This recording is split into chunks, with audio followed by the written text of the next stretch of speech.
Hello friends, welcome to Ravi Aditi classes. आज के video में मैं आपके लिए इंडियन पॉलिटी के टॉप 100 एमसीक्यू लेकर आई हूँ। मैंने सारे क्वेश्चंस एग्जाम ओरिएंटेड लिए हैं। आप किसी भी एग्जाम की तैयारी कर रहे हो, ये वीडियो आपके लिए बहुत ही यूजफुल होगा। इस वीडियो का पीडीएफ आपको हमारे Telegram channel Ravi study IQ GK से मिल जाएगा।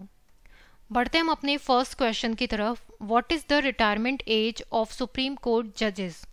सर्वोच्च न्यायालय के न्यायाधीशों की सेवानिवृत्ति की आयु कितनी है? And the correct answer is option C 65 year. दोस्तों ध्यान में रखिए, सुप्रीम कोर्ट के जज का रिटायरमेंट एज होता है 65 ईयर और हाई कोर्ट के जज का रिटायरमेंट एज होता है 62 ईयर। अब कुछ और इन्फॉर्मेशन भी ध्यान में रखिए। सुप्रीम कोर्ट के जज को रिमूव करने का पावर रखता है प्रेसिडेंट। कब? जब पार्लियामेंट रिजोल्यूशन पास कर दे, तब प्रेसिडेंट जो है वो सुप्रीम कोर्ट के जज को रिमूव कर सकता है। नेक्स्ट क्वेश्चन की तरफ हम बढ़ते हैं। Which is the largest Lok Sabha constituency in terms of area? And the correct answer is option A Ladakh. But अगर हम स्मॉलेस्ट लोकसभा कॉन्स्टिट्यूएंसी की बात करें तो वो है Chandni Chowk Delhi, but in terms of area. Next question की तरफ हम बढ़ते हैं। The number of members of the Lok Sabha was increased from 525 to 545 by which constitutional amendment? Lok Sabha के सदस्यों की संख्या 525 से बढ़ाकर 545 किस संविधान संशोधन द्वारा की गई? And the correct answer is option B by the 31st amendment. दोस्तों ध्यान में रखिए, ये अमेंडमेंट किया गया 1973 में। क्यों? क्योंकि 1971 में सेंसस रिवील हुआ, उस साल जनगणना आई और फिर भी पता चला कि जो रिप्रेजेंटेटिव हैं उनका नंबर बहुत कम है पॉपुलेशन के कंपैरिजन में। तो अगर हमको एमपीज का रीच बढ़ाना है तो लोकसभा की सीट्स तो बढ़ानी होंगी और इसलिए 31st कॉन्स्टिट्यूशनल अमेंडमेंट एक्ट 1973 के थ्रू लोकसभा की सीट जो कि 525 थी उसको बढ़ाकर कर दिया गया 545। नेक्स्ट क्वेश्चन की तरफ बढ़ते हैं हम।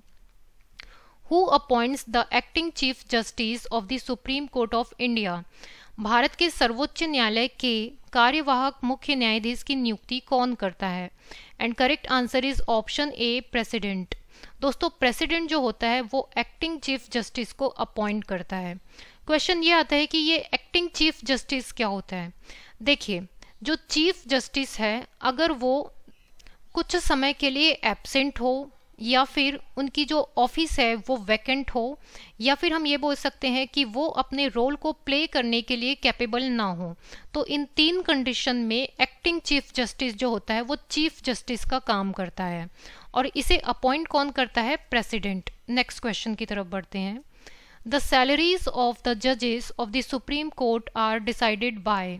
उच्चतम न्यायालय के न्यायाधीशों के वेतन का निर्धारण किसके द्वारा किया जाता है? And the correct answer is option A by parliament. दोस्तों पार्लियामेंट जो है वो टाइम टू टाइम एक्ट बनाकर सुप्रीम कोर्ट के जज की सैलरी को डिसाइड करता है और ये सैलरी कहाँ से दिया जाता है? Consolidated fund of India, Bharat की संचित निधि से। नेक्स्ट क्वेश्चन की तरफ बढ़ते हैं। What is the retirement age of high court जजेस? सर्वोच्च न्यायालय के न्यायाधीशों की सेवानिवृत्ति की आयु कितनी है? दोस्तों सर्वोच्च न्यायालय नहीं, इसे उच्च न्यायालय कर लें। And the correct answer is option A 62 years. दोस्तों पहले हाई कोर्ट के जजेस के रिटायरमेंट की एज थी 60 ईयर, बट बाद में 15th कॉन्स्टिट्यूशनल अमेंडमेंट एक्ट 1963 में इसको 2 साल बढ़ा दिया गया और अब है 62 ईयर। तो अब कितना है रिटायरमेंट एज हाई कोर्ट के जज का? 62 ईयर। नेक्स्ट क्वेश्चन की तरफ हम बढ़ते हैं। Method of nominating the governor in the Indian constitution has been followed to which country? भारतीय संविधान में राज्यपाल को मनोनीत किए जाने की पद्धति में किस देश का अनुसरण किया गया है? ऑप्शन ए कनाडा। दोस्तों हर स्टेट में एक गवर्नर को अपॉइंट किया जाता है और इसे अपॉइंट कौन करता है? प्रेसिडेंट। बट किसकी एडवाइस से? प्राइम मिनिस्टर की एडवाइस से। नेक्स्ट क्वेश्चन की तरफ हम बढ़ते हैं। When was the first meeting of constituent assembly of India held? Bharat की संविधान सभा की पहली बैठक कब हुई थी? And the correct answer is option A December 9, 1946। और कहाँ पर हुई थी? न्यू दिल्ली में। 11 बजे मॉर्निंग। दोस्तों ध्यान में रखिए उस टाइम पे कॉन्स्टिट्यूएंट असेंबली में टोटल मेंबर थे 389 और जब फर्स्ट मीटिंग हुई तो उस समय प्रेजेंट थे 323। Next question, where was the Supreme Court established by the regulating act 1773? Regulating act 1773 द्वारा सर्वोच्च न्यायालय की स्थापना कहाँ की गई थी? And the correct answer is option A, in Calcutta 1774। दोस्तों कब की गई है, अगर एग्जैक्ट डेट की बात करें तो वो है 22 अक्टूबर 1774। और टोटल जजेस कितने थे? 4, जिसमें 3 थे अदर जस्टिस और एक था चीफ जस्टिस। और अगर आप चीफ जस्टिस का नाम पूछे तो वो था सर एलिजा इम्फे। मैं आपको लिख देती हूँ यहाँ पर। तो वहाँ सुप्रीम कोर्ट के जो चीफ जस्टिस थे उनका नाम क्या था? Sir Elijah Impey. ये क्वेश्चन कई बार पूछा गया है, इसलिए आप इसको बहुत अच्छे से ध्यान में रखिए। नेक्स्ट क्वेश्चन की तरफ हम बढ़ जाते हैं। By which act legislative council of India got the power to debate on budget? भारतीय विधान परिषद को बजट पर बहस करने की शक्ति किस अधिनियम के द्वारा प्राप्त हुई? And the correct answer is option A, Indian council act 1892। दोस्तों इस एक्ट के थ्रू ही लेजिस्लेटिव काउंसिल को बहुत सारे पावर मिले, जैसे कि बजट पर बहस करने की पावर और दूसरा क्वेश्चन पूछने की पावर। जैसे कि आज आप देखते होंगे पार्लियामेंट में मिनिस्टर से सवाल पूछा जाता है कि आपने क्या किया और क्या नहीं किया, तो ये पावर जो है उस टाइम भी दिया गया लेजिस्लेटिव काउंसिल ऑफ इंडिया को। कौन से एक्ट के थ्रू? इंडियन काउंसिल एक्ट 1892 के थ्रू। नेक्स्ट क्वेश्चन की तरफ बढ़ते हैं। By which act the central legislature was made first bicameral?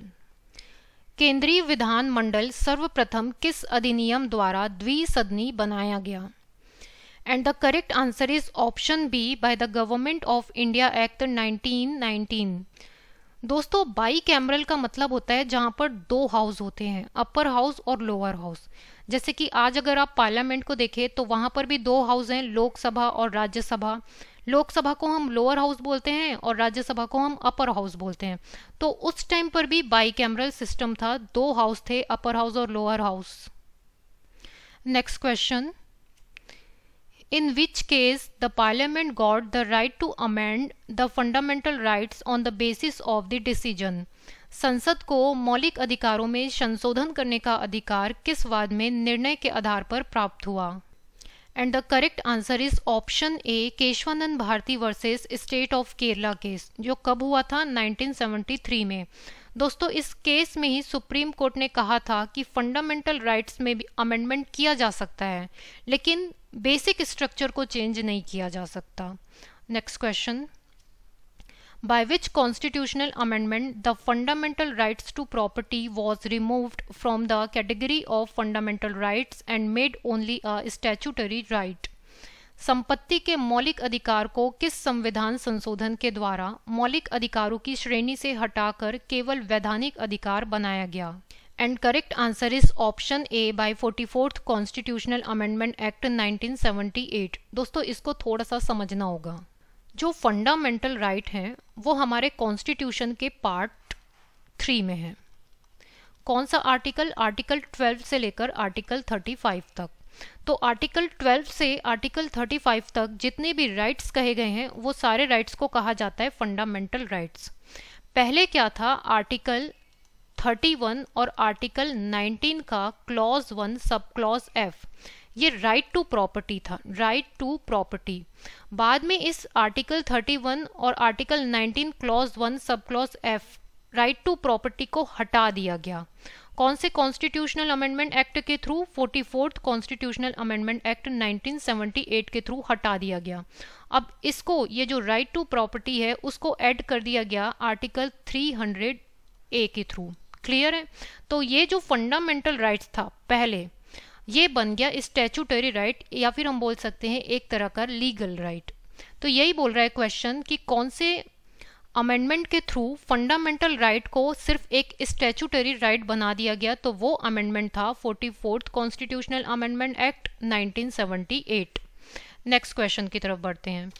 Right to property under Indian constitution at present what kind of right? बहुत ही सिंपल सा question है, अभी हम समझे हैं। अब वो एक बन चुका है स्टैट्यूटरी राइट्स। नेक्स्ट क्वेश्चन देख लेते हैं। Which article has been made in the Constitution to provide reservation to economically backward classes EWS? आर्थिक रूप से पिछड़े वर्ग EWS को आरक्षण प्रदान करने के लिए संविधान में कौन सा अनुच्छेद दिया गया है? And the correct answer is option D, both A and B. देखिए दोस्तों, ये जो आर्टिकल 15 का क्लॉज 6 है और आर्टिकल 16 का क्लॉज 6 है, इसको बाद में ऐड किया गया कौन से कॉन्स्टिट्यूशनल अमेंडमेंट एक्ट के थ्रू? 103 एक्ट 2019 में। और ये जो आर्टिकल 15 का क्लॉज 6 है, ये एजुकेशन में रिजर्वेशन देता है, और आर्टिकल 16 का क्लॉज 6 जो है वो एम्प्लॉयमेंट में रिजर्वेशन देता है। किन्हें? EWS को। नेक्स्ट क्वेश्चन देखते हैं हम। What type of right is the right to education provided to the children of the age group of 6 to 14 years? 6 से 14 साल की आयु के बच्चों को प्रदत्त शिक्षा का अधिकार किस प्रकार का अधिकार है? और इसका सही आंसर है ऑप्शन ए, फंडामेंटल राइट्स। फंडामेंटल राइट्स में कौन सा आर्टिकल? Article 21A। इस आर्टिकल में ये बोला गया कि 6 से जो 14 साल तक के बच्चे हैं उनको फ्री और कंपलसरी एजुकेशन प्रोवाइड करेगा स्टेट। और इस आर्टिकल को बाद में ऐड किया गया अमेंडमेंट करके कॉन्स्टिट्यूशन में। वो कौन सा अमेंडमेंट था? 86 कॉन्स्टिट्यूशनल अमेंडमेंट एक्ट 2002। इसके थ्रू ही आर्टिकल 21A को ऐड किया गया as a fundamental right. Next question देखते हैं हम। Which fundamental rights cannot be abrogated or limited even during national emergency? कौन सा मूल अधिकार राष्ट्रीय आपातकाल में भी समाप्त या सीमित नहीं किया जा सकता? And the correct answer is option D, both A and B.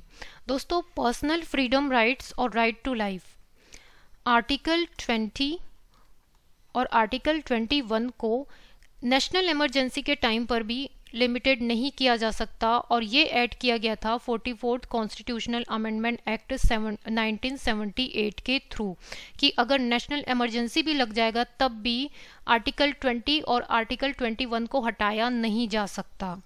Next question देखते हैं हम। In which year bounded labour abolition act has been passed by the parliament? बंधुआ मजदूर उन्मूलन अधिनियम संसद द्वारा किस वर्ष पारित किया गया था? And the correct answer is option A, in the year 1976। देखिए दोस्तों, हमारे कॉन्स्टिट्यूशन का आर्टिकल 23 ह्यूमन ट्रैफिकिंग हो, बेगार हो, फोर्स लेबर हो या बाउंडेड लेबर हो, इनको पनिशेबल ऑफेंस बताता है। और इसी के तहत जो है पार्लियामेंट ने एक एक्ट पास किया जिसको बोलते हैं बाउंडेड लेबर अबॉलिशन एक्ट 1976, और इसके तहत जो है सजा का प्रावधान किया गया। नेक्स्ट क्वेश्चन करते हैं हम। What is the purpose of including the directive principles of state policy in the Indian Constitution? राज्य के नीति निर्देशक सिद्धांतों को भारतीय संविधान में शामिल किए जाने का उद्देश्य क्या है? And correct answer is option D, both A and B. देखिए दोस्तों, हमारे कॉन्स्टिट्यूशन के पार्ट 4 में है DPSP, और DPSP में है आर्टिकल 36 से लेकर 51 तक के आर्टिकल्स। DPSP जो है सोशल इक्वालिटी और इकोनॉमिक इक्वालिटी की बात करता है। सोशल इक्वालिटी मतलब कोई अपर क्लास है या लोअर क्लास है, अपर कास्ट का है या लोअर कास्ट का है, इस बेस पर डिस्क्रिमिनेशन नहीं किया जाएगा, इक्वालिटी लाने की कोशिश की जाएगी, सोशल इक्वालिटी। इकोनॉमिक इक्वालिटी मतलब जो वेल्थ का कॉन्सेंट्रेशन है वो किसी एक पार्टी के पास नहीं होगा, वेल्थ का इक्वल डिस्ट्रीब्यूशन किया जाएगा, इकोनॉमिक इक्वालिटी लाने की कोशिश की जाएगी। तो ये बात कही गई है DPSP में। तो हमारा ऑप्शन ए देख लेते हैं, establishing social democracy, and option B establishing economic democracy. तो ये दोनों ही ऑप्शन जो है वो सही है, इसलिए both A and B, option D is the correct answer. Next question. The concept of welfare state has been included in which part of the Constitution? कल्याणकारी राज्य की संकल्पना का समावेश संविधान के किस भाग में किया गया है? And the correct answer is option A, directive principle of state policy. दोस्तों डीपीएसपी होता क्या है? एक्चुअली डीपीएसपी में क्या होता है, कॉन्स्टिट्यूशन स्टेट को डायरेक्शन देता है कि जब आप लॉ बनाएंगे तो आप किन किन बातों का ध्यान रखेंगे, और ये बात हमारे कॉन्स्टिट्यूशन के पार्ट 4 में बताया गया है। और ये जो डीपीएसपी है ये वेलफेयर स्टेट के कंसेप्ट पर बेस्ड है, इसलिए हमारा करेक्ट आंसर हो जाएगा option A DPSP. Next question, In which article of the Constitution the provision of participation of workers in the management of industries has been made? संविधान के किस अनुच्छेद में उद्योगों के प्रबंधन में कर्मकारों की भागीदारी का प्रावधान किया गया है? इसका सही आंसर है ऑप्शन ए आर्टिकल 43A। देखिए दोस्तों, हमारे यहाँ पर है डेमोक्रेटिक सोशलिज्म, तो इसके तहत ये बोला गया कि जो वर्कर्स होंगे उनको भी इंडस्ट्री के मैनेजमेंट में पार्टिसिपेशन करने का अधिकार दिया जाएगा। अगर यहाँ पर कम्युनिस्टिक सोशलिज्म होता तो फिर ये जो वर्कर्स हैं ना वो इंडस्ट्री के मैनेजमेंट को ओन करते हैं। हमारे यहाँ पर तो डेमोक्रेटिक सोशलिज्म है, इसलिए ये मैनेजमेंट में केवल पार्टिसिपेट कर रहे हैं। और ये बात कही गई है हमारे आर्टिकल 43(8) में ए में, और ये डीपीएसपी का पार्ट है। नेक्स्ट क्वेश्चन देख लेते हैं हम। The power of president of India to issue ordinance is basically inspired by which act? Bharat के राष्ट्रपति को अध्यादेश निर्गत करने की शक्ति मूलतः किस अधिनियम से प्रेरित है? And the correct answer is option C from the government of India act 1935। देखिए दोस्तों, ऑर्डिनेंस का मतलब क्या होता है? देखिए, जब पार्लियामेंट सेशन में नहीं हो और ज़रूरत हो किसी एक्ट को इमरजेंसी में लाने की, तो प्रेसिडेंट के पास पावर होता है कि वो ऑर्डिनेंस पास कर दे, ऑर्डिनेंस इशू करे। और प्रेसिडेंट जो एक्ट लाएगा ना उसका पावर बिल्कुल वैसा ही होगा जो पार्लियामेंट एक्ट लाता है उसका। और ये बताया गया है हमारे आर्टिकल 123 में। Next question, By which act was the diarchy system implemented in the center?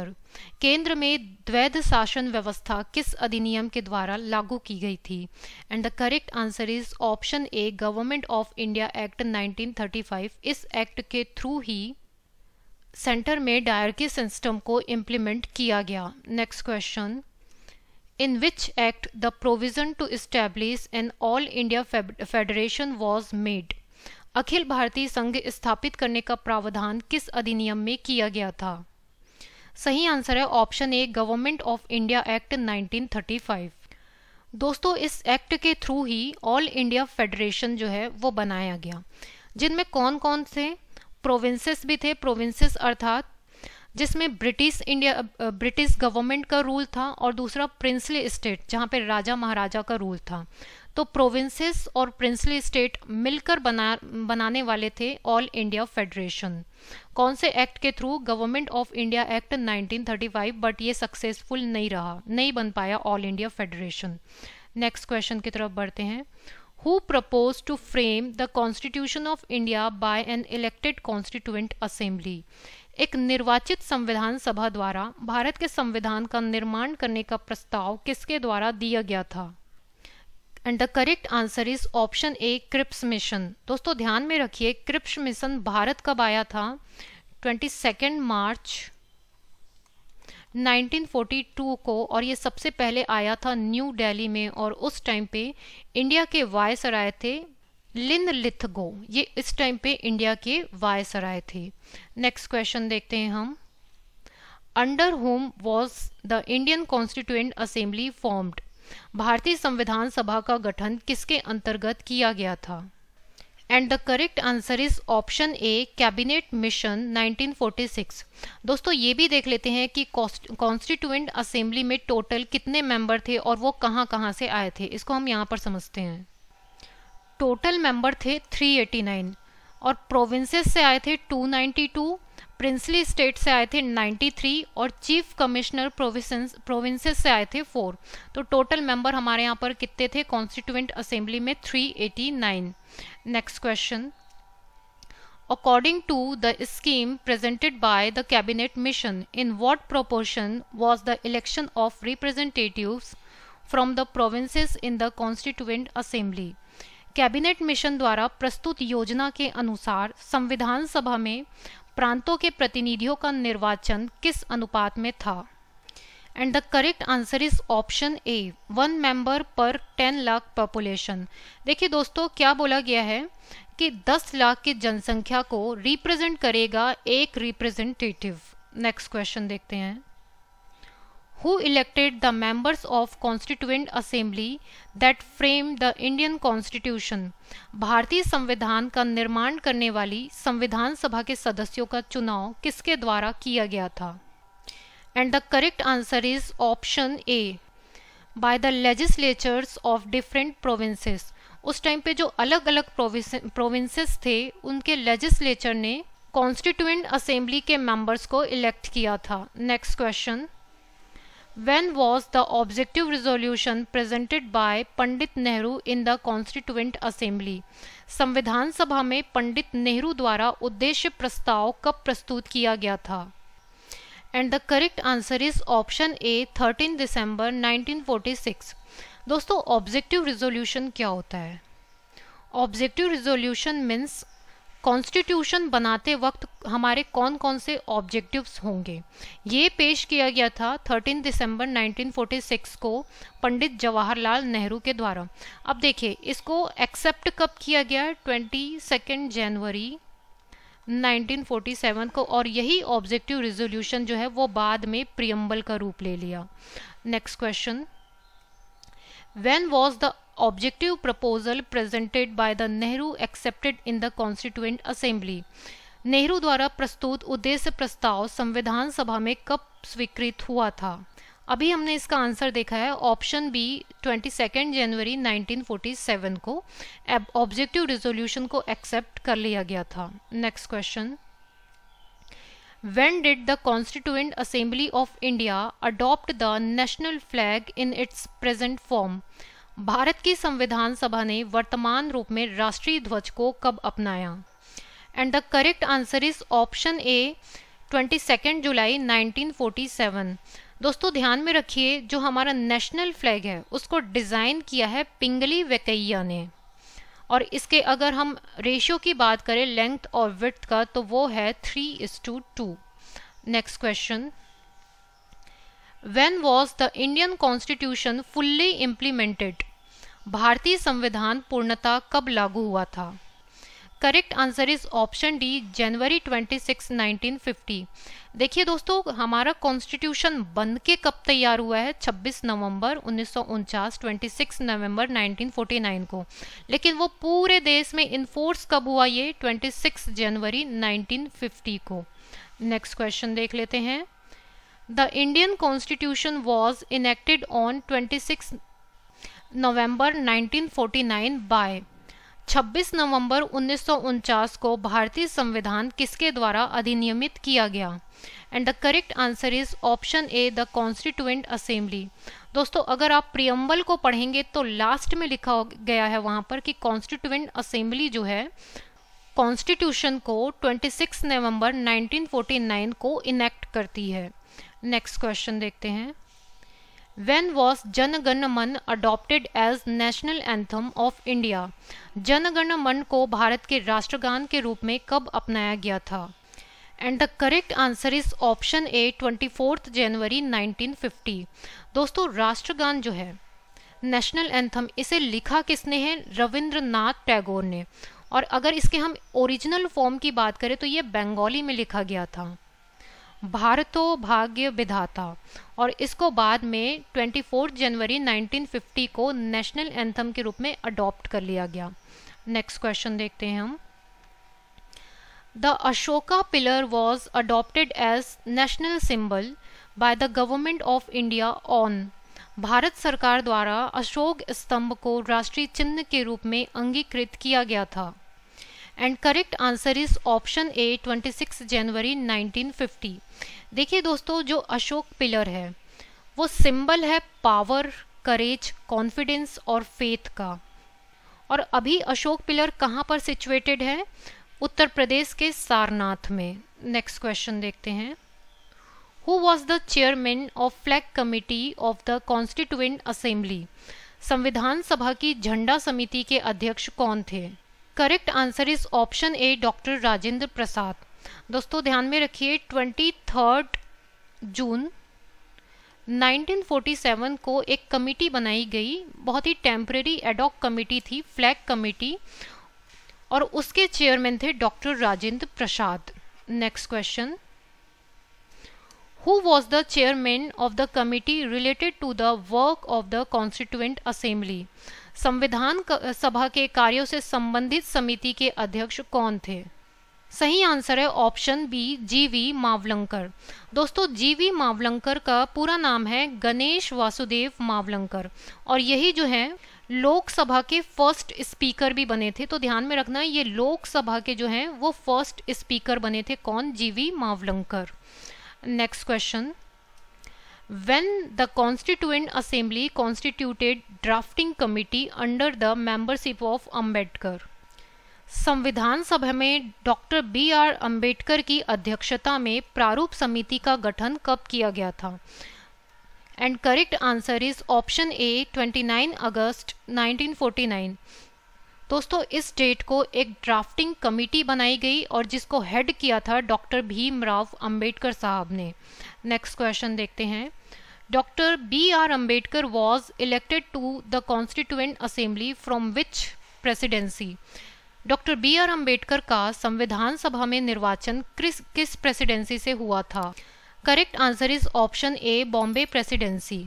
दोस्तों ध्यान में रखिए डॉक्टर भीमराव अंबेडकर सबसे पहले तो बंगाल प्रेसिडेंसी से इलेक्ट हुए थे, लेकिन बाद में फिर पार्टीशन हुआ और ये जो बंगाल था ये पाकिस्तान के पास चला गया। फिर बाद में री इलेक्शन के थ्रू जो है वो पुणे से जो है इलेक्ट हुए, पुणे, और ये जो पुणे था वो बॉम्बे प्रेसिडेंसी में आता था, इसलिए हमारा करेक्ट आंसर है बॉम्बे प्रेसिडेंसी। नेक्स्ट क्वेश्चन देखते हैं, Principle of liberty, equality and fraternity included in the preamble of the Indian Constitution has been taken from which country? भारतीय संविधान की प्रस्तावना में सम्मिलित स्वतंत्रता, समानता एवं बंधुत्व का सिद्धांत किस देश से लिया गया है? And the correct answer is option B France. दोस्तों ध्यान में रखिए प्रियम्बल में लिबर्टी, इक्वालिटी और फ्रेटर्निटी की बात की गई है, और ये जो कंसेप्ट है लिबर्टी, इक्वालिटी और फ्रेटर्निटी का ये लिया गया है फ्रांस से। Next question, the procedure established by law enshrined in Indian Constitution has been adopted from the Constitution of which country? भारतीय संविधान में निहित विधि द्वारा स्थापित प्रक्रिया किस देश के संविधान से ग्रहण की गई है? And the correct answer is option A Japan. दोस्तों ध्यान में रखिए ये जापान के आर्टिकल 31 से अडॉप्ट किया गया है। Next question, the compilation of parliamentary privileges in the Indian Constitution is based on the Constitution of which country?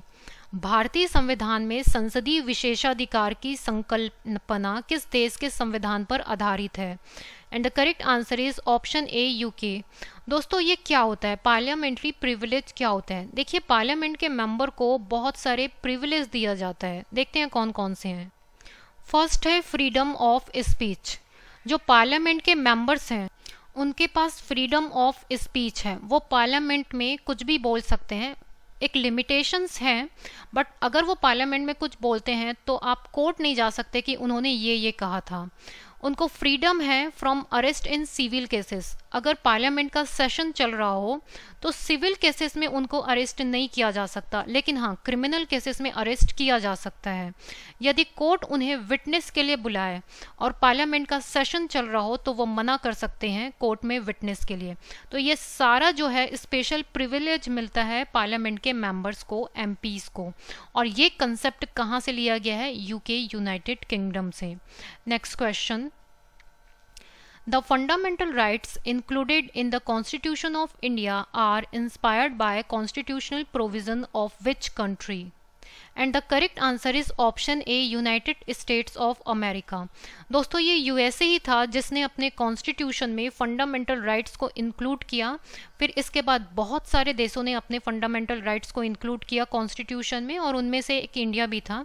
तो हमारे कॉन्स्टिट्यूशन के पार्ट 3 में आर्टिकल 12 से लेकर आर्टिकल 35 तक फंडामेंटल राइट्स हैं। नेक्स्ट क्वेश्चन की तरफ बढ़ते हैं हम। Through which constitutional amendment was the 9th schedule added to the Indian Constitution? भारतीय संविधान में 9वीं अनुसूची को किस संविधान संशोधन के माध्यम से जोड़ा गया? Correct answer is option A, first constitutional amendment 1951। देखिए दोस्तों, हमारा जो ओरिजिनल कॉन्स्टिट्यूशन है जो 26 जनवरी 1950 में लागू हुआ था, उस टाइम पे हमारे पास केवल 8 शेड्यूल्स थे। अभी अगर आप देखोगे तो टोटल 12 शेड्यूल हैं, मतलब 9, 10, 11, 12 इसको बाद में अमेंडमेंट के थ्रू कॉन्स्टिट्यूशन में ऐड किया गया। तो सबसे फर्स्ट जो अमेंडमेंट था वो 9th शेड्यूल को ऐड किया गया फर्स्ट अमेंडमेंट के थ्रू। वो कब हुआ था? 1951 में। नेक्स्ट क्वेश्चन की तरफ बढ़ते हैं हम। Which schedule of the Constitution of India contains special provisions for the administration and control of the scheduled area in the various states? Bharat के संविधान की किस अनुसूची में विभिन्न राज्यों में अनुसूचित क्षेत्रों के प्रशासन और नियंत्रण के लिए विशेष उपबंध हैं? Correct answer is option A, 5th। इसको हम एक एग्जाम्पल के थ्रू समझते हैं। मान लेते हैं ये कोई स्टेट है और इसके किसी पर्टिकुलर एरिया में रहते हैं एसटीज, शेड्यूल ट्राइब के लोग। अब आपको पता ही होगा कि जो एसटी होते हैं उनका अपना कल्चर कस्टम होता है, और अगर इनको सुरक्षित ना रखा जाए तो फिर इनका कल्चर और कस्टम जो है हो सकता है ख़त्म हो जाए। इसलिए एक ऐसा प्रोविज़न बनाया गया कि प्रेसिडेंट उस एरिया को शेड्यूल एरिया डिक्लेयर कर सकता है, और इस प्रोविज़न के थ्रू डिसाइड किया जाएगा कि वहाँ पर कंट्रोल कैसा होगा और एडमिनिस्ट्रेशन कैसा होगा, और इसके बारे में शेड्यूल 5 और 6 में बताया गया है। नेक्स्ट क्वेश्चन देखते हैं हम। The right to levy duties and taxes by the government is mentioned in which schedule of the Constitution? सरकारों द्वारा शुल्क व कर लगाने का अधिकार संविधान की किस अनुसूची में उल्लिखित है? Correct answer is option A, 7th schedule. देखिए दोस्तों, हमारे कॉन्स्टिट्यूशन में है 7th शेड्यूल। इसमें 3 तरह के लिस्ट दिए गए हैं। कौन कौन सा? एक है यूनियन लिस्ट, दूसरा है स्टेट लिस्ट, और तीसरा है कंकरेंट लिस्ट। यूनियन लिस्ट में जितने भी सब्जेक्ट दिए गए हैं उस पर लॉ बनाने का पावर रखता है पार्लियामेंट। स्टेट लिस्ट में जितने भी सब्जेक्ट दिए हैं उस पर लॉ बनाएगा स्टेट लेजिस्लेचर, और जो कंकरेंट लिस्ट है उस पर जितने सब्जेक्ट दिए गए हैं उस पर लॉ बनाएगा पार्लियामेंट भी और स्टेट लेजिस्लेचर भी। तो ये सारी चीजें दी गई है 7th शेड्यूल में। नेक्स्ट क्वेश्चन देखते हैं। In which schedule the State Land Reforms Act has been included to provide constitutional protection? राज्य भूमि सुधार अधिनियम को संवैधानिक सुरक्षा प्रदान करने हेतु इसे किस अनुसूची में सम्मिलित किया गया? Correct answer is option C, 9th schedule. देखिए दोस्तों, 9th शेड्यूल बनाया ही क्यों गया? सुप्रीम कोर्ट के पास ये पावर होता है कि पार्लियामेंट अगर कोई एक्ट पास करता है, अगर वो कॉन्स्टिट्यूशन के खिलाफ हो, सुप्रीम कोर्ट को लगे कि वो एक्ट सही नहीं है, तो वो उस एक्ट को नल एंड वॉइड कर सकता है। अब पार्लियामेंट चाहता है कि सुप्रीम कोर्ट इंटरफेयर ना करे उसने जो एक्ट बनाया है उस पर, तो वो उन सारे एक्ट को डाल देता है 9th शेड्यूल में। तो अगर किसी एक्ट को 9th शेड्यूल में रख दिया गया तो फिर सुप्रीम कोर्ट का पावर जो है वो खत्म हो जाता है जुडिशियल रिव्यू का, और इसीलिए the state land reforms act, इस एक्ट को भी 9th शेड्यूल में डाल दिया गया ताकि कोर्ट किसी भी तरीके का ऑब्जेक्शन ना कर सके। Next question. What is the basic element of presidential governance system? Correct answer is option A, single executive. Next question. What is the main point of difference between India's parliamentary system of government and Britain's parliamentary system of government? Bharat की संसदीय शासन प्रणाली और Britain की संसदीय शासन प्रणाली के मध्य अंतर का मुख्य बिंदु कौन सा है? इसका करेक्ट आंसर है ऑप्शन सी, जुडिशियल रिव्यू। देखिए दोस्तों, जो ब्रिटेन का पार्लियामेंट्री सिस्टम है वहाँ पर पार्लियामेंट सुप्रीम होता है, वहाँ पर जुडिशरी जो है वो पार्लियामेंट के काम में इंटरफेयर नहीं कर सकती। लेकिन हमारे इंडिया का जो पार्लियामेंट्री सिस्टम है वहाँ पर पार्लियामेंट सुप्रीम नहीं होता। अगर पार्लियामेंट कोई ऐसा लॉ बनाए जो कॉन्स्टिट्यूशन के अकॉर्डिंग सही ना हो तो सुप्रीम कोर्ट जो है उसको नल एंड वॉइड कर देगा। मतलब हमारे यहाँ पर जुडिशियल रिव्यू का जो है पावर है सुप्रीम कोर्ट के पास, वहाँ नहीं है। वहाँ पे पार्लियामेंट जो है वो सुप्रीम होगा। कहाँ पर? ब्रिटेन में। तो जो मेन डिफरेंस है ना वो जुडिशियल रिव्यू का है, जो मेन डिफरेंस है वो कोर्ट के इंटरफेरेंस का है। क्लियर है? नेक्स्ट क्वेश्चन देखते हैं। The constitution of India is federal, it is determined by. Bharat का संविधान परिसंघीय है या किससे निर्धारित होता है? And the correct answer is option A, distribution of powers between centre and state. देखिए दोस्तों, हमारे यहाँ पर दो तरह की गवर्नमेंट है, सेंट्रल गवर्नमेंट और स्टेट गवर्नमेंट। और पावर जो है सेंट्रल गवर्नमेंट के भी पास है और स्टेट गवर्नमेंट के भी पास है। तो ऐसा सिस्टम जहाँ पर पावर का डिस्ट्रीब्यूशन हो, ऐसे सिस्टम को कहा जाता है फेडरल सिस्टम। इसलिए हमारा करेक्ट आंसर है option A, distribution of powers between centre and state. इसीलिए इंडिया का कॉन्स्टिट्यूशन जो है वो फेडरल है। नेक्स्ट क्वेश्चन देखते हैं। In which session of the Congress Jana Gana मन वॉज संग फॉर द फर्स्ट टाइम? सर्वप्रथम कांग्रेस के किस अधिवेशन में जन गण मन गाया गया था? And the correct answer is option A, Calcutta session 1911। देखिए दोस्तों, एग्जैक्टली अगर हम डेट की बात करें तो वो है 27 दिसंबर 1911। और ये भी ध्यान में रखिए, जन गण मन को नेशनल एंथम के रूप में एक्सेप्ट कब किया गया था? 24 जनवरी 1950 को। नेक्स्ट क्वेश्चन देखते हैं हम। What is the standard time for the singing the national anthem? राष्ट्रगान के गायन का मानक समय कितना है? इसका सही आंसर है ऑप्शन सी, 52 सेकेंड। दोस्तों, राष्ट्रगान जो होता है उसको 52 सेकेंड जो होता है वो उसका स्टैंडर्ड टाइम होता है गाने के लिए। Next question. Indian constitution establish a good balance between more rigid and more flexible. This is said by। भारतीय संविधान अधिक कठोर तथा अधिक लचीले के मध्य एक अच्छा संतुलन स्थापित करता है। यह कथन किसका है? And the correct answer is option B, K C Wheare. देखिए दोस्तों, हमारा जो कॉन्स्टिट्यूशन है वो बहुत ज़्यादा रिजिड नहीं है कि इसमें अमेंडमेंट किया ही ना जा सके, और ना ही बहुत ज़्यादा फ्लेक्सिबल है कि हर दिन एक नया कॉन्स्टिट्यूशनल अमेंडमेंट लाएं और पूरे कॉन्स्टिट्यूशन को ही बदल दें। वो रिजिड और फ्लेक्सिबल के बीच है। क्लियर है? नेक्स्ट क्वेश्चन देखते हैं हम।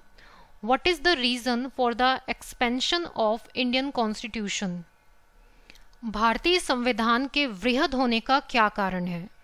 And the correct answer is option A, single constitution. देखिए दोस्तों, हमारा जो देश है उसमें 28 स्टेट्स हैं और 8 यूनियन टेरिटरीज हैं, और इन 28 स्टेट और 8 यूनियन टेरिटरी के लिए सिर्फ एक ही कॉन्स्टिट्यूशन है, इंडिया का कॉन्स्टिट्यूशन। ये 28 स्टेट के लिए अलग अलग कॉन्स्टिट्यूशन या 8 यूनियन टेरिटरीज के लिए अलग अलग कॉन्स्टिट्यूशन नहीं है। और इतना बड़ा देश जिसमें 28 राज्य और 8 केंद्र शासित प्रदेश हों, तो ऑफ कोर्स वो कॉन्स्टिट्यूशन बहुत लंबा होगा ही। इसलिए हमारा जो है ऑप्शन ए, सिंगल कॉन्स्टिट्यूशन, इसका सही आंसर हो जाएगा। Next question. In their nationalistic response, the framers of Indian Constitution underestimate the importance of the interests and sentiments of minorities. Whose statement is this? अपनी राष्ट्रवादी प्रतिक्रिया में भारतीय संविधान के निर्माताओं ने अल्पसंख्यकों के हितों तथा भावनाओं के महत्व को कम करके आंका है। यह कथन किसका है?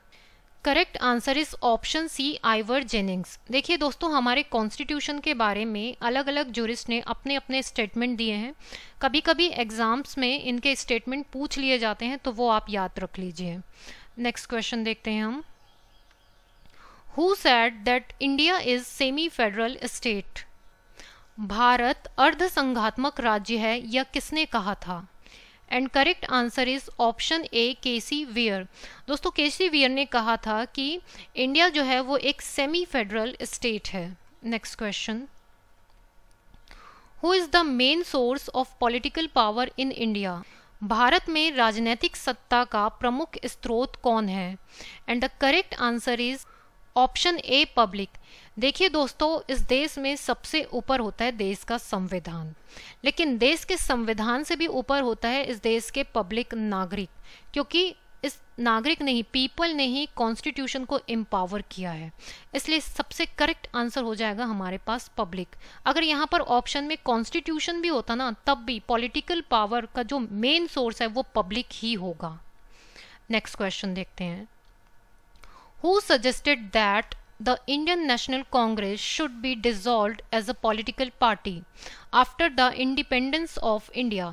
भारत की स्वतंत्रता के बाद भारतीय राष्ट्रीय कांग्रेस को एक राजनीतिक दल के रूप में भंग कर दिया जाना चाहिए। यह सुझाव किसने दिया था? And the correct answer is option A, Mahatma Gandhi. दोस्तों, महात्मा गांधी ने कहा था कि आज़ादी के बाद कांग्रेस को हटा देना चाहिए, डिसॉल्व कर देना चाहिए as a political party. Next question, Who said cooperative federalism to Indian federalism? भारतीय संघवाद को सहकारी संघवाद किसने कहा है? And correct answer is option A, G Austin ने। नेक्स्ट क्वेश्चन देखते हैं, in the presidential system of government all the powers of the executive are vested in? अध्यक्षात्मक शासन प्रणाली में कार्यपालिका की समस्त शक्तियां किनमें निहित होती है? Correct answer is option A, president. दोस्तों ध्यान में रखिए, जो प्रेसिडेंशियल सिस्टम ऑफ गवर्नमेंट होता है उसका सुप्रीम होता है प्रेसिडेंट। जो सभी शक्तियां होती है एग्जीक्यूटिव, वो प्रेसिडेंट में वेस्टेड होती हैं। Next question, agriculture is related to which list of the Indian constitution? कृषि भारतीय संविधान की किस सूची से संबंधित है? Correct answer is option A, state list. मतलब कि कृषि से रिलेटेड जो भी लॉ बनाएगा वो पावर है स्टेट लेजिस्लेचर के पास। ये हमें कहाँ से पता चला है? ये 7th शेड्यूल से पता चला है, जहाँ पर पावर का डिस्ट्रीब्यूशन किया गया है कि कौन कौन किस किस मैटर पर लॉ बनाएगा और किसके पास एग्जीक्यूशन का पावर होगा। नेक्स्ट क्वेश्चन देखते हैं, Panchayati Raj is included in which list? Panchayati Raj किस सूची में सम्मिलित है? Correct answer is option D, state list में। दोस्तों स्टेट लिस्ट में है, मतलब पंचायती राज से रिलेटेड लॉ बनाने का पावर दिया गया है स्टेट लेजिस्लेचर को। Next question, marriage, divorce and adoption its have been included in 7th schedule of the constitution under which list? विवाह, विवाह विच्छेद और गोद लेना आदि संविधान की 7वीं अनुसूची में किसके अंतर्गत सम्मिलित किए गए हैं? And the correct answer is option A, list 3rd, concurrent list.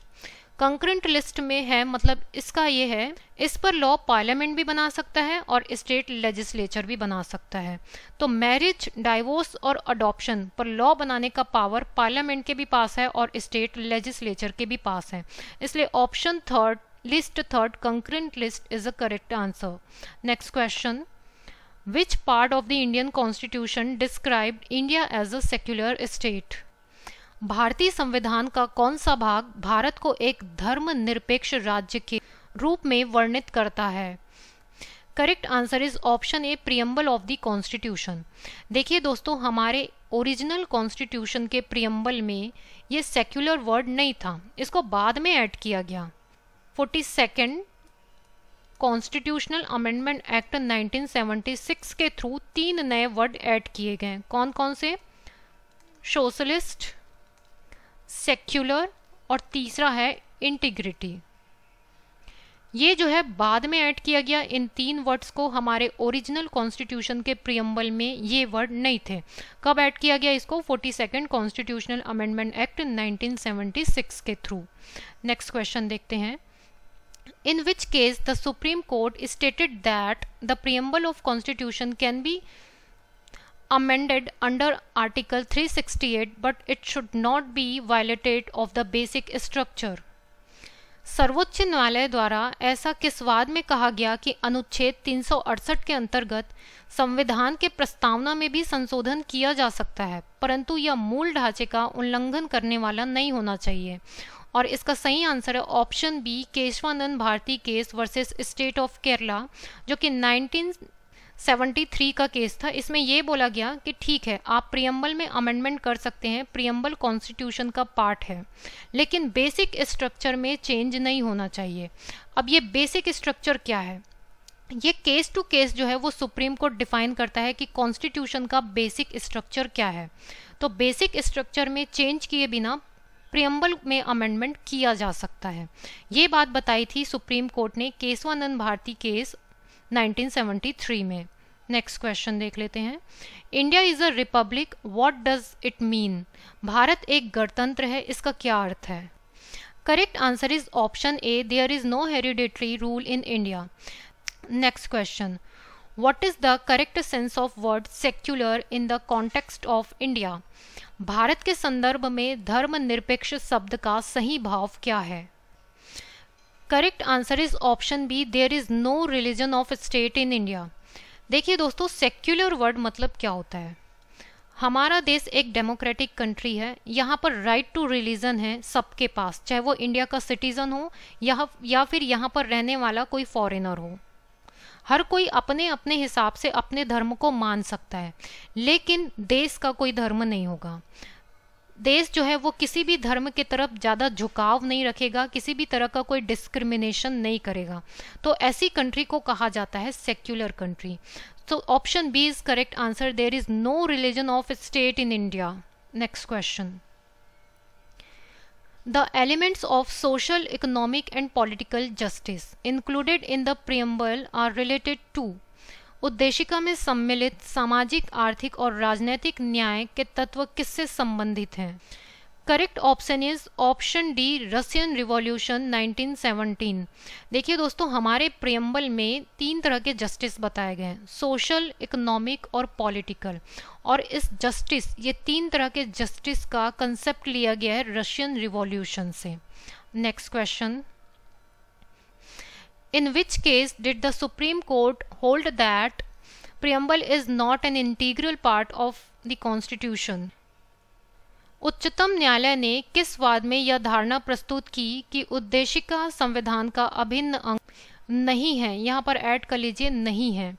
Correct answer is option C, Berubari union case, जो कि 1960 में हुआ था। इसमें सुप्रीम कोर्ट ने कहा था कि प्रियम्बल जो है वो कॉन्स्टिट्यूशन का इंटीग्रल पार्ट नहीं है, इसलिए इसमें किसी भी तरह का अमेंडमेंट नहीं किया जा सकता और ना ही इसको इन्फोर्स किया जा सकता है, लागू करवाया जा सकता है। Next question, All persons are fully and equally human. This principle is known as। सभी व्यक्ति पूर्णता और समान रूप से मानव हैं, यह सिद्धांत जाना जाता है। Correct answer is option C, universality. दोस्तों, ये यूनिवर्सैलिटी फिलॉसफी का कंसेप्ट है जिसमें हर इंसान समान है, ये बोला जाता है। Next question, there is temporal sovereignty in India because the preamble of constitution begins with. Bharat में लौकिक सार्वभौमिकता है क्योंकि संविधान की प्रस्तावना आरंभ होती है। Option B is the correct answer, we the people of India. देखिए दोस्तों, हमारा जो प्रियम्बल है वो स्टार्ट ही होता है we the preamble of India से। Next question, where are the ideals and objectives outlined in the preamble of Indian constitution? भारतीय संविधान की प्रस्तावना में जिन आदर्शों एवं उद्देश्यों की रूपरेखा दी गई है उनका विस्तार कहाँ है? Correct answer is option D, all of the above. देखिए दोस्तों, हमारा प्रियम्बल जो है वो एक प्रकार से हम कह सकते हैं वो बताता है कि कॉन्स्टिट्यूशन के क्या क्या ऑब्जेक्टिव्स होने चाहिए। अगर प्रियम्बल का अगर आप डिटेल डिस्क्रिप्शन देखेंगे तो वो आपको फंडामेंटल राइट्स में भी दिखेगा, डीपीएसपी में भी दिखेगा और फंडामेंटल ड्यूटीज़ में भी दिखेगा। फंडामेंटल राइट्स जो है हमारे कॉन्स्टिट्यूशन का पार्ट 3 है, डीपीएसपी पार्ट 4 है और हमारा जो फंडामेंटल ड्यूटीज़ है वो पार्ट 4A है। इन सब में आपको प्रियम्बल का ऑब्जेक्टिव्स दिखेगा। नेक्स्ट क्वेश्चन देखते हैं, what is the most important element of the state? राज्य का सबसे महत्वपूर्ण तत्व क्या है? Correct answer is option A, sovereignty. देखिए दोस्तों, सॉवरेनिटी का मतलब क्या होता है? सॉवरेनिटी, स्टेट, कंट्री मतलब एक ऐसी कंट्री जो अपने इंटरनल और एक्सटर्नल मैटर पर डिसीजन खुद ले। जैसे कि अगर हम आज़ादी के पहले की बात करें तो भारत अंग्रेजों का गुलाम था। इस देश के लिए जो भी लॉ आता था वो पार्लियामेंट ब्रिटेन की लॉ बना के इंडिया के लिए भेजती थी। लेकिन जब भारत देश आज़ाद हुआ और हमारा कॉन्स्टिट्यूशन लागू हुआ, तब से इंडिया जो है वो सॉवरिन कंट्री है। अब इंडिया के लिए लॉ बनाएगा यहाँ की पार्लियामेंट, यहाँ का स्टेट लेजिस्लेचर। यहाँ के इंटरनल और एक्सटर्नल मैटर पर डिसीजन कौन लेगा? यही देश इंडिया। इसलिए हम बोल सकते हैं कि इंडिया एक सॉवरिन कंट्री है और ये मोस्ट इम्पॉर्टेंट एलिमेंट है हमारे देश का, sovereignty. Next question, who has given the name of political horoscope to the objectives? उद्देशिका को राजनैतिक जन्मपत्री की संज्ञा किसने प्रदान की है? करेक्ट आंसर इज ऑप्शन ए, के एम मुंशी। दोस्तों याद रखिए, के एम मुंशी जो है वो बहुत ही फेमस ज्यूरिस्ट हैं और उन्होंने ये कहा था कि प्रियम्बल पॉलिटिकल हॉरोस्कोप है। Next question, the preamble is not part of constitution, in which case supreme court express this view? प्रस्तावना संविधान का अंग नहीं है, उच्चतम न्यायालय ने यह मत किस वाद में व्यक्त किया था? ये क्वेश्चन अभी हमने देखा था। Option A, in Berubari case 1960। इसी में ही कहा था कि कॉन्स्टिट्यूशन के प्रियम्बल में अमेंडमेंट नहीं किया जा सकता क्योंकि प्रियम्बल कॉन्स्टिट्यूशन का पार्ट नहीं है। नेक्स्ट क्वेश्चन की तरफ बढ़ते हैं। How many states and union territories are there in India? Bharat में कितने राज्य एवं संघीय प्रदेश हैं? और इसका सही आंसर है option C, 28 states and 8 union territories. दोस्तों अभी अगर प्रेजेंट की बात करें तो इंडिया में 28 स्टेट्स और 8 यूनियन टेरिटरीज हैं। Next question, what is the maximum number of seats reserve for union territories in Lok Sabha? Lok Sabha में केंद्र शासित प्रदेशों के लिए अधिकतम कितनी सीटें आरक्षित हैं? Correct answer is option B, 20 seats. देखिए दोस्तों, लोकसभा में मैक्सिमम सीट्स की अगर बात करें तो वो है 550। दो जो एंग्लो इंडियन के लिए जो रिजर्व था अब तो उसको हटा दिया गया है, तो 550 मैक्सिमम सीट है, जहां पर स्टेट से आती है 530 सीट्स और यूनियन टेरिटरी से आती है 20 सीट्स। तो टोटल कितने हो गए? 550। नेक्स्ट क्वेश्चन देखते हैं हम। When was Jammu and Kashmir divided into two separate union territories? दो पृथक केंद्र शासित प्रदेशों के रूप में जम्मू कश्मीर का विभाजन कब किया गया?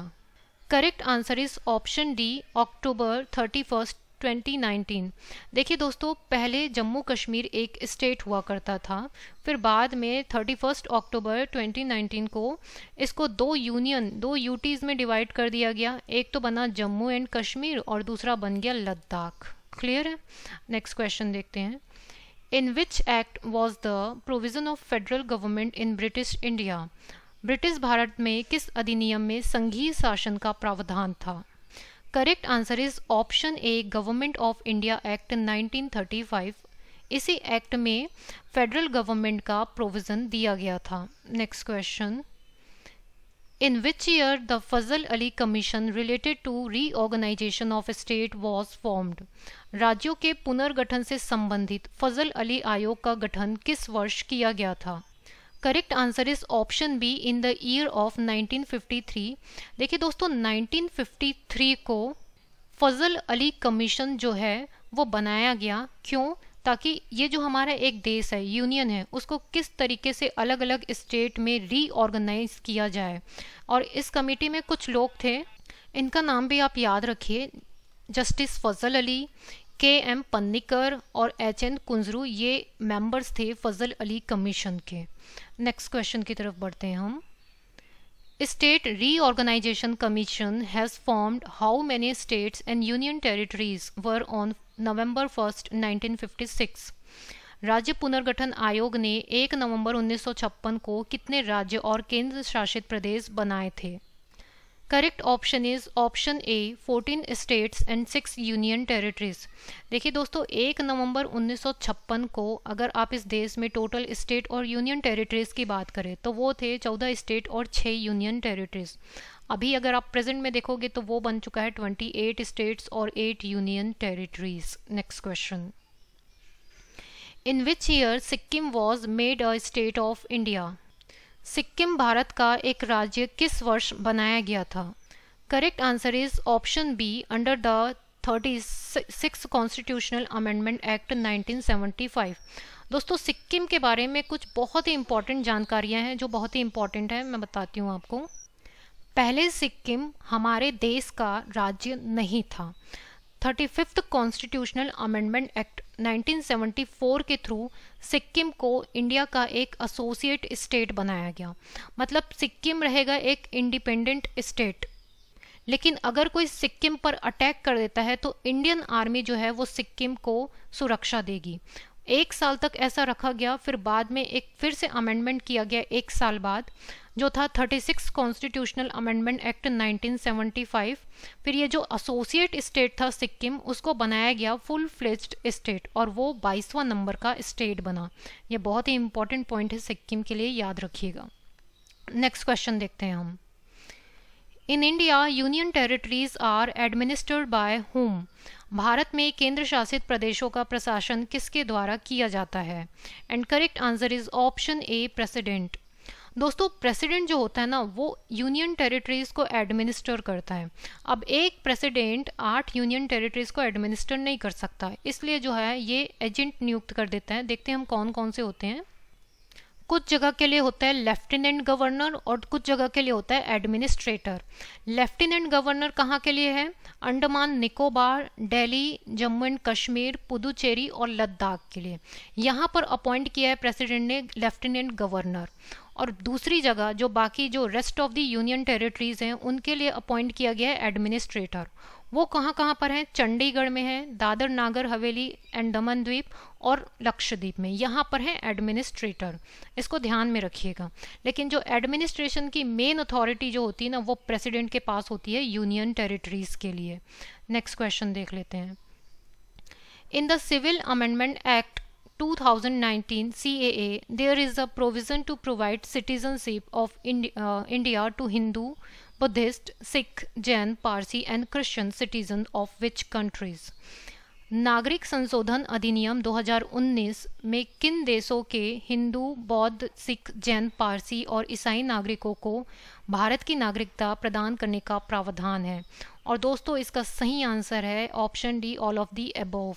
पाकिस्तान, बांग्लादेश और अफगानिस्तान के हिंदू, बौद्ध, सिख, जैन, पारसी और ईसाई नागरिकों को भारत की नागरिकता प्रदान किए जाने का प्रावधान दिया गया है हमारे सिविल अमेंडमेंट एक्ट 2019 के तहत। नेक्स्ट क्वेश्चन देखते हैं। On what grounds can the citizens of an Indian citizen be terminated? भारतीय नागरिक की नागरिकता किस आधार पर समाप्त हो सकती है? Correct answer is option D, all of the above. देखिए दोस्तों, इंडिया के जो सिटीजन्स हैं उनकी सिटीजनशिप्स को टर्मिनेट किया जा सकता है अगर a person voluntarily acquires the citizenship of some other countries. मतलब क्या है? कोई व्यक्ति इस देश का नागरिक है और इस देश के नागरिक होते हुए वो किसी और देश का सिटीजनशिप अक्वायर कर लेता है तो यहाँ का सिटीजनशिप उसका टर्मिनेट हो जाएगा। The government of India is satisfied that citizenship was obtained by fraud. उसने सिटीजनशिप के लिए जो डॉक्यूमेंट पेश किया है, अगर गवर्नमेंट ऑफ इंडिया को लग जाए कि ये फ्रॉड है, इसने धोखाधड़ी की है, तो फिर टर्मिनेट कर दिया जाएगा उसका citizenship. A person who is a citizen by birth indulges in the trade with an enemy country during the war.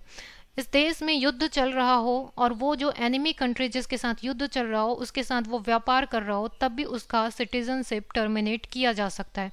तो ये तीनों ग्राउंड्स बनते हैं किसी भी इंडियन सिटीजन के सिटीजनशिप को टर्मिनेट करने के लिए। नेक्स्ट क्वेश्चन देखते हैं हम। A PIO, person of Indian origin, card holder cannot purchase in India. भारतीय मूल के व्यक्ति PIO का कार्ड धारक भारत में नहीं खरीद सकता। Correct answer is option B, agricultural land.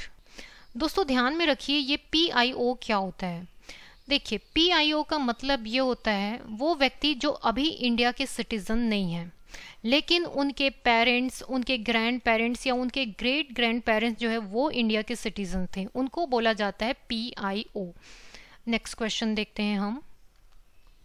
Who has been given the power to enforce fundamental rights by the constitution? संविधान द्वारा मौलिक अधिकारों को लागू करने की शक्ति किसे प्रदान की गई है? Correct answer is option D, both A and B.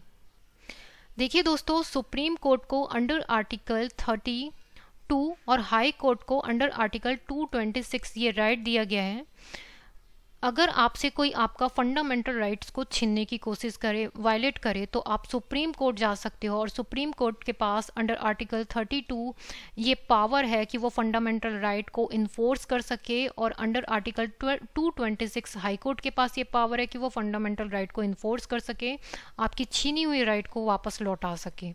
Next question देखते हैं। The main objective of Article 13 of Indian Constitution is to ensure the supremacy of Constitution in India context of। भारतीय संविधान के अनुच्छेद 13 का मुख्य उद्देश्य किसके संदर्भ में संविधान की सर्वोच्चता सुनिश्चित करना है?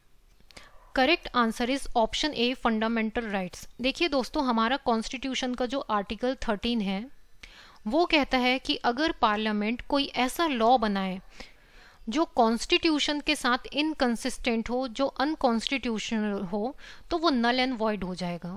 तो हमारा ऑप्शन ए, फंडामेंटल राइट्स जो है वो सही आंसर होगा। नेक्स्ट क्वेश्चन देखते हैं हम। In which articles the right to equality is extended in the Indian constitution. भारतीय संविधान में समानता के अधिकार का विस्तार किन अनुच्छेदों में है? Correct answer is option C, article 14 to article 18। दोस्तों, हमारे कॉन्स्टिट्यूशन के फंडामेंटल राइट पार्ट 3 में 12 से लेकर 35 तक फंडामेंटल राइट्स के बारे में बताया गया है, जिसमें 6 तरह के राइट्स के बारे में बताया गया है, जिसको हम देखते हैं कौन कौन से हैं।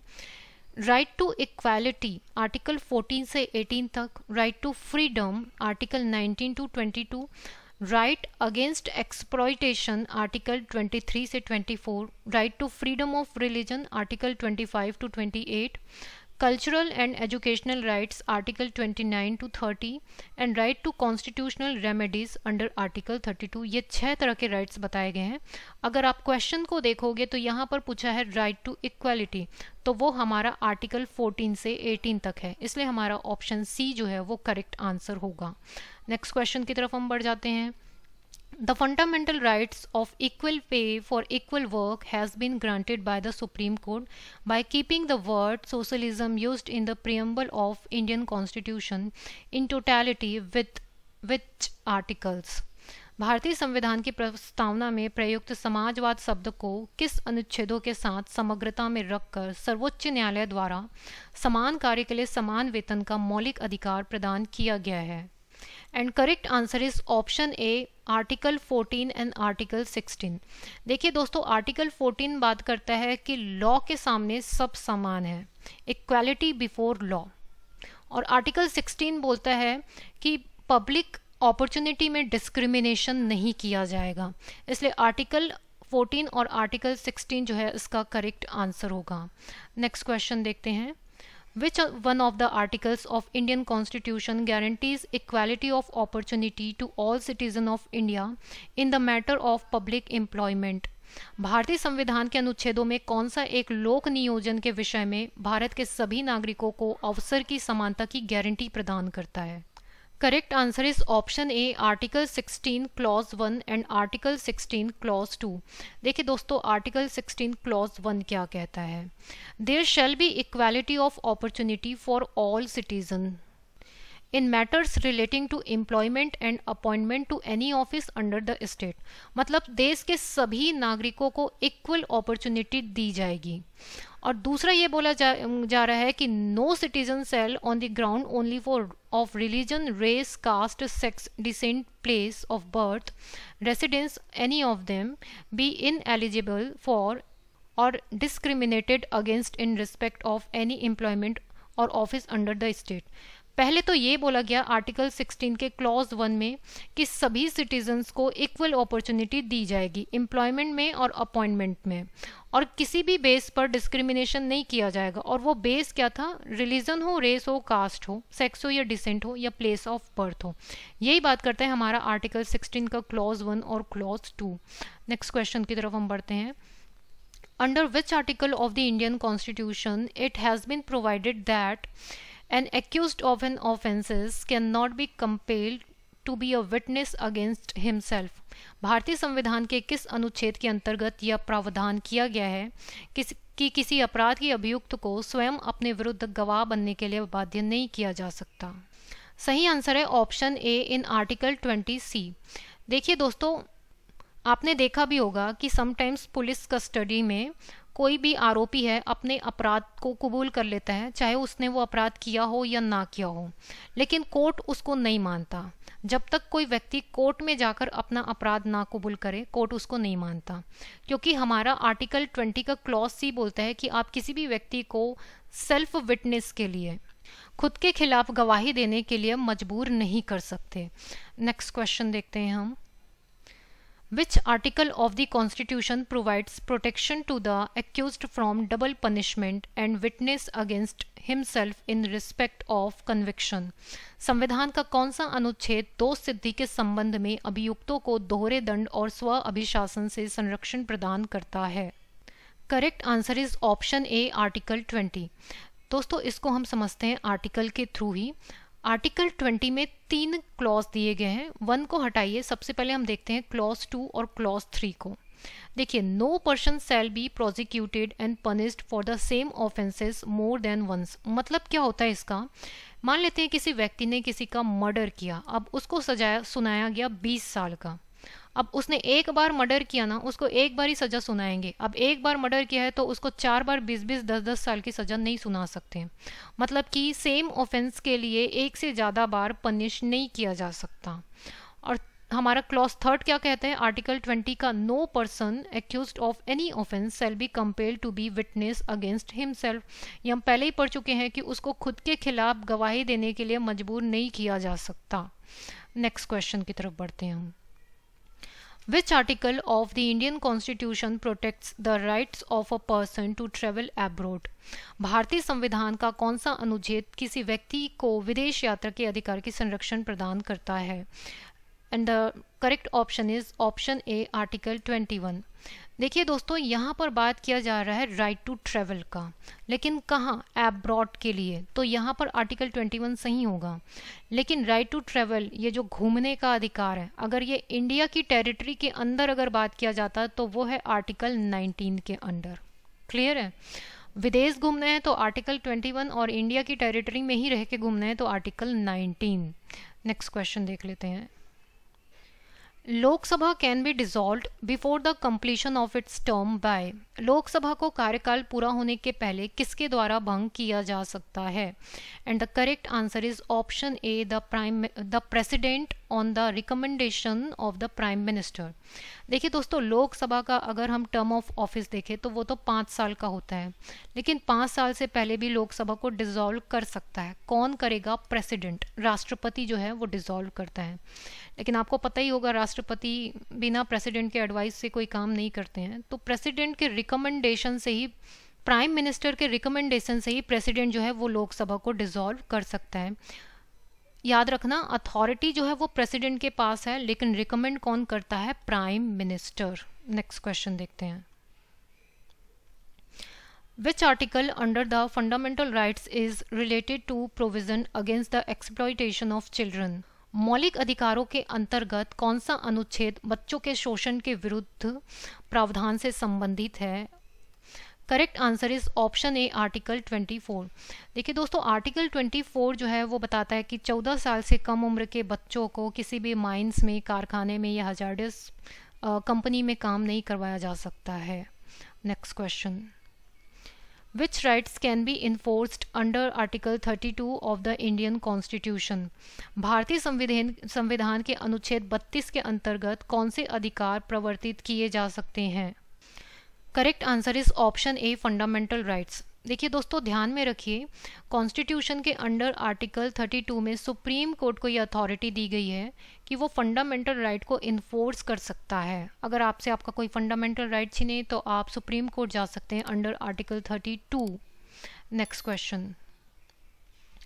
Which of the fundamental rights has been called by the Bhimrao Ambedkar as the heart and soul of the Constitution? Doctor Bhimrao Ambedkar ने मौलिक अधिकारों में से किसे संविधान का हृदय और आत्मा कहा है? और इसका सही आंसर है option A, right to constitutional remedies. Right to constitutional remedies कहाँ पर है? आर्टिकल 32 में। देखिए दोस्तों, बहुत सारे फंडामेंटल राइट्स दिए गए हैं आर्टिकल 12 से लेकर आर्टिकल 35 तक, लेकिन अगर उसको गार्ड ना किया जाए, उसको सेफ्टी ना प्रोवाइड किया जाए, तो फिर वो राइट्स किसी काम का ही नहीं है। कभी भी कोई भी आपसे आपका राइट छीन ले।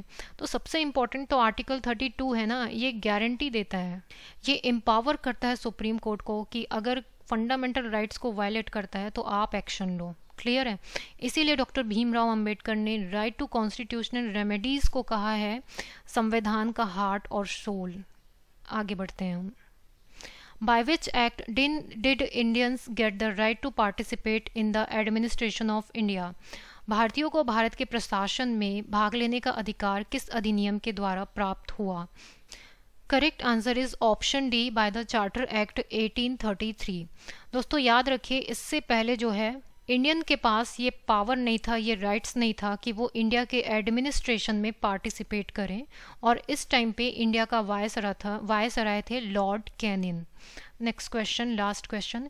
Where is the provision of right to equal pay for equal work made in the constitution of India? Bharat के संविधान में समान कार्य के लिए समान वेतन के अधिकार का प्रावधान कहाँ किया गया है? And the correct answer is option D, in the directive principle of state policy। इसके आर्टिकल 39 की क्लॉज डी में ये बताया गया है कि इक्वल पे किया जाएगा इक्वल वर्क के लिए। दोस्तों ये हमारा 100 क्वेश्चंस कंप्लीट हो गया है। अगर आपने इसे बहुत अच्छे से समझा है तो आप जल्दी से मुझे 2 क्वेश्चंस का आंसर कमेंट बॉक्स में दीजिए। फर्स्ट क्वेश्चन है, which is the largest Lok Sabha constituency in terms of area? इसका आंसर आप मुझे कमेंट में बताइए।